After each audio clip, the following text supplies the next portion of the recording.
Good morning बच्चों। पाठ 2 वारिस कौन का पहला भाग हम लोग देख चुके थे बच्चों पहले वीडियो में। और हम लोग यहाँ तक भी पहुँच गए थे कि राजा 5 साल बाद चारों लड़कियों को अपने पास बुलाता है और पूछता है कि आप लोगों ने जो मैं 100 दाने दिए थे क्या किए। तो पहली लड़की ने जो जवाब दिया था हम लोग ने देख लिए थे। अब बच्चों हम लोग उसके आगे देखेंगे। पहले तो राजकुमारी ने हाँ कह दिया, मगर राजा ने फिर कड़क कर पूछा। तब उसने सच्ची बात बता दी। पहले तो उसने हाँ कहा कि हाँ मैंने वही दाने आपको दे रही हूँ, लेकिन जब राजा ने कड़क कर गुस्से में तेज़ आवाज़ में पूछा तब उसने सच्ची बात बता दी कि मैंने वो गेहूँ खिड़की के पीछे फेंक दिए थे। ये तो मैं गोडाउन से लेकर आई हूँ। सही सही बात बता दी। अब बच्चों राजा दूसरी राजकुमारी से प्रश्न पूछता है, तुम्हारे दाने कहाँ हैं?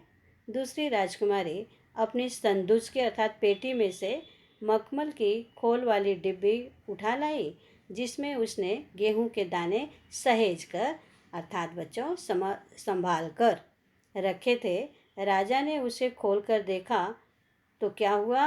देखिए दाने सड़ गए थे बच्चों, क्योंकि दाने के हवा पानी नहीं मिला, ज़मीन नहीं मिला।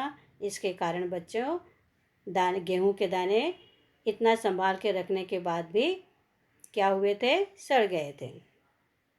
तीसरी राजकुमारी से राजा ने प्रश्न पूछा, तुमने क्या किया उन दानों का? तो तीसरी ने कहा, मैं इसका उत्तर आपको अभी नहीं दूंगी, क्योंकि जवाब पाने के लिए आपको यहाँ से दूर जाना पड़ेगा और मैं वहाँ आपको कल ले चलूँगी। अब चलिए बच्चों आगे बढ़ते हैं। राजा ने अब चौथी और सबसे छोटी राजकुमारी से पूछा। उसने उसी बेपरवाही मतलब लापरवाही से जवाब दिया, उन दानों की कोई कीमत है पिताजी? वैसे तो ढेरों दाने भंडार में पड़े हैं।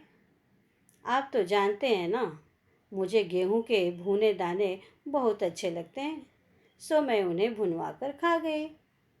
आप भी पिताजी किन किन चक्करों में पड़ जाते हैं?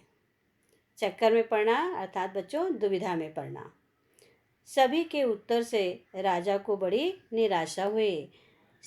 चारों लड़कियों का उत्तर सुनने के बाद राजा बहुत निराश हो गए।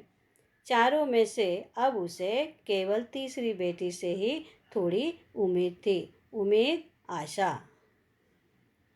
दूसरे दिन तीसरी राजकुमारी राजा के पास आई और उसने कहा, चलिए पिताजी आपको मैं दिखाऊं कि गेहूं के वे दाने कहाँ हैं। राजा रथ पर सवार हो गया। राजा किस पर सवार हो गए? रथ पर। रथ महल नगर पार करके खेती की तरफ अर्थात और साइड खेती की तरफ बढ़ चला। राजा ने पूछा, आखिर कहाँ रख छोड़े हैं तुमने वे 100 दाने? इन 100 दानों के लिए तुम मुझे कहाँ कहाँ के चक्कर लगवाओगी?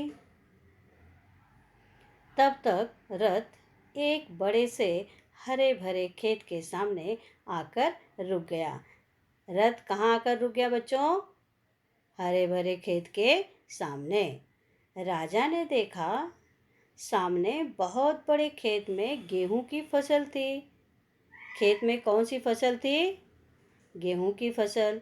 उसकी बालियां हवा में झूम रही थी, जैसे राजा को कोई खुशी भरा गीत सुना रहे हों। राजा ने हैरानी मतलब चकित होकर आश्चर्य से राजकुमारी की ओर देखा और पूछा।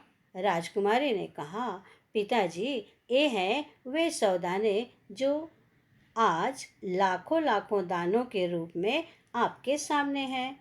वो 100 दाने बो देने के बाद बच्चों वे क्या परिणाम हुआ उनका? वे 100 दाने लाख लाख दानों में परिवर्तित हो गए। मैंने उन दानों को बोकर इतनी अधिक फसल तैयार की है। राजा ने उसे गले लगा लिया और कहा, अब मैं निश्चिंत हो गया। तुम ही मेरे राज की सच्चे उत्तराधिकारी हो। राजा ने जब यह देखा, तीसरी राजकुमारी की आइडिया राजा को बहुत पसंद आया और उनको बहुत गर्व महसूस हुआ अपनी तीसरी बेटी पर। उन्होंने उसकी बुद्धिमानी के ऊपर प्रसन्न होकर उसे प्यार से गले लगा लिया और अपने राजपाट, अपने राज्य का उत्तराधिकारी उसे बना दिया, क्योंकि वो बहुत बुद्धिमान थी। पाठ समझ में आ गया ना बच्चों? धन्यवाद।